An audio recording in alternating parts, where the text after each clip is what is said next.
लोकसभा चुनाव के प्रथम चरण में पश्चिमी उत्तर प्रदेश की सबसे चर्चित सीट मुजफ्फरनगर में भी मतदान संपन्न हो चुका है। मतदान शांतिपूर्ण संपन्न हो जाने के बाद अब इस सीट पर सभी प्रमुख उम्मीदवारों व उनके समर्थकों द्वारा जीत हार के गणित लगाए जा रहे हैं।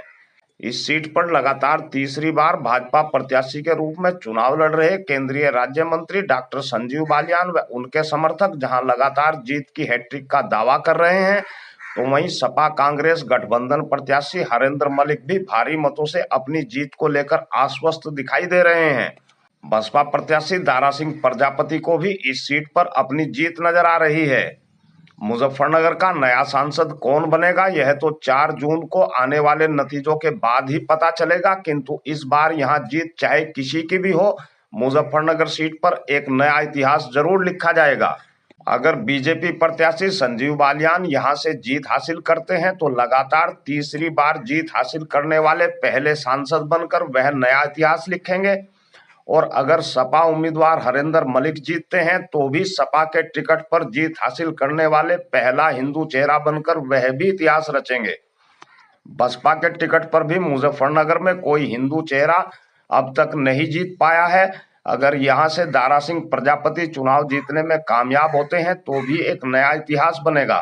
चुनावी नतीजे किसके पक्ष में जाएंगे इसकी भी धुंधली सी तस्वीर विगत 19 अप्रैल को हुए मतदान से सामने आने लगी है। दरअसल इस बार मुजफ्फरनगर सीट पर मतदान पिछली बार के मुकाबले लगभग 10% कम रहा है। इस बार के चुनाव में केवल 58.5% ही मतदान हुआ है। चौंकाने वाली बात तो यह है कि इस बार मुस्लिम मतदाता भी अपने घरों से नहीं निकले हैं। पूरी सीट पर अगर मुस्लिम मतदाताओं के मतदान का औसत निकाला जाए तो वह 62% से अधिक नहीं बैठ रहा है। मुजफ्फरनगर शहर में भाजपा का गढ़ कहे जाने वाले क्षेत्रों में भी मतदान का प्रतिशत इस बार कम रहा है। सरधना विधानसभा क्षेत्र में इस बार सबसे कम मतदान हुआ है। हम आपको बता दें कि मुजफ्फरनगर सीट पर लगभग 16.5 लाख मतदाता है, जिनमें से मुस्लिम मतदाताओं की संख्या करीब 6.5 लाख है। इस बार अधिकांश मुस्लिम मतदाताओं का रुझान सपा प्रत्याशी की ओर देखने को मिला है। मुस्लिम वोटों का कुछ हिस्सा भाजपा प्रत्याशी के पक्ष में भी गया है।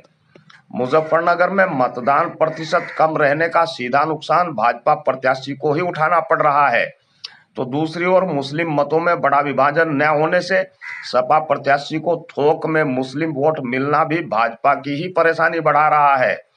किसकी जीत होगी और किसकी हार यह तो नतीजे आने के बाद ही पता चलेगा। फिलहाल तो सारे समीकरण भाजपा प्रत्याशी की जीत की हैट्रिक में रोड़ा बनते नजर आ रहे हैं।